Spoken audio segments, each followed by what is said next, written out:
What's your productivity superpower? Hi, my name is John Ryan. I've been in training development for almost 30 years as a coach and speaker, and this is video 3 in a 4-part series on overcoming procrastination. I'll put links down in the description.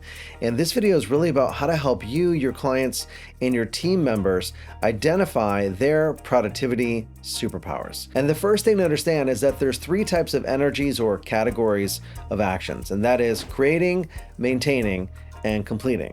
Everything in life has a beginning, middle, and end, which correlates to creating, maintaining, and completing. So for example, if you have a business idea, the moment you come up with that idea, you are in creation mode. Then you want to execute on that vision. That means you're going to be putting systems and processes and people in place to maintain that vision and keep the business going.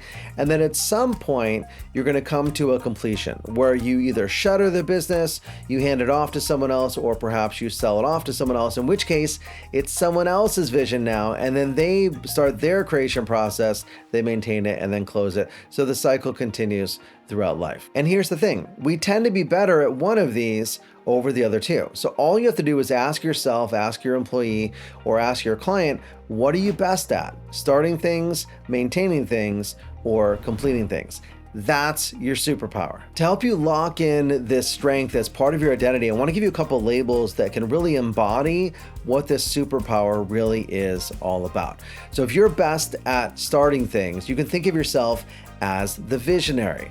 The visionary is the person who has the vision, who can see the possibilities, and then hands that off to someone who can make it happen. Quite often, the person who can make it happen is the second one, which is the maintainer, and they can be known as the executor. Not the executioner, that's something different. The executor is the person who takes the vision and makes it happen, turns that vision and makes it something that's real with systems and processes and people in the exact right place to make it happen. And then of course, we need someone who can bring it completely to fruition, and that's gonna be the person who excels at completing things.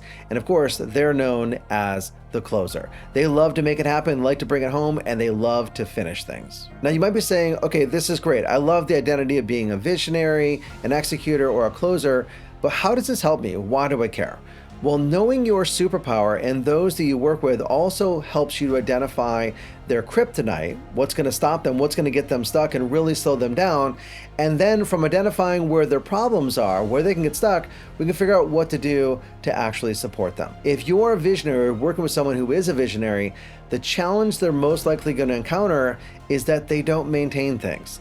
They're really good at the creation energy. They love getting things started, but then they drop the ball when it comes to maintaining things, or they don't see things through. If you're an executor, well, it's probably hard to get started.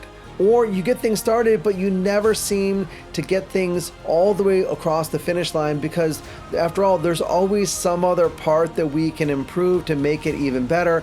And until it's perfect, we're not really done.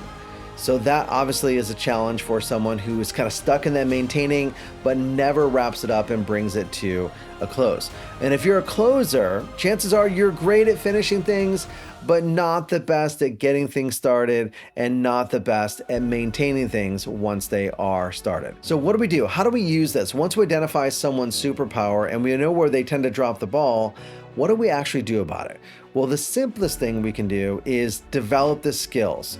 We could say, hey, your entire life we've been developing this skill of creation or maintaining or completion. Now it's time to develop the skills in the other areas. And that's a fine way to go.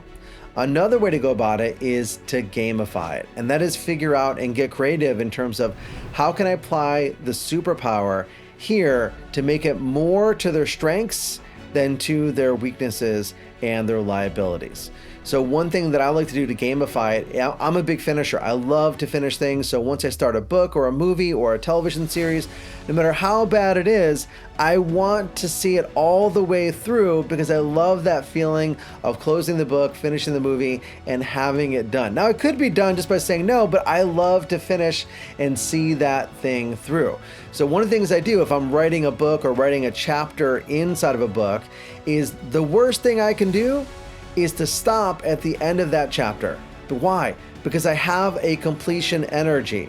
I've finished, I've closed that chapter, and now I'm done. Because the next energy, of course, is going to be starting. I have to start the next chapter.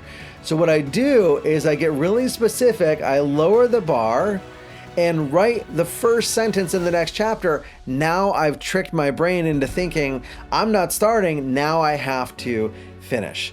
So play around with that. Contact me if you want some ideas and suggestions on how to gamify it in your situation. And the third and often most common way to approach this, once you identify the superpower, is to outsource the other pieces that you're not best at. So if you're really good at maintaining, but not good at starting things, bring someone in who's a visionary. They'll give you tons of things to maintain. Or if you're good at starting things but not finishing things, be that visionary and bring on a closer to make that happen so you can see the full cycle happen in a way that actually really works for you, your business, and your life. And if you want to dive even deeper and see how procrastination can actually be something to help you on the path, check out the video on screen or look at the other videos in the description. Thanks for watching. Until next time, develop yourself, empower others, and lead by example.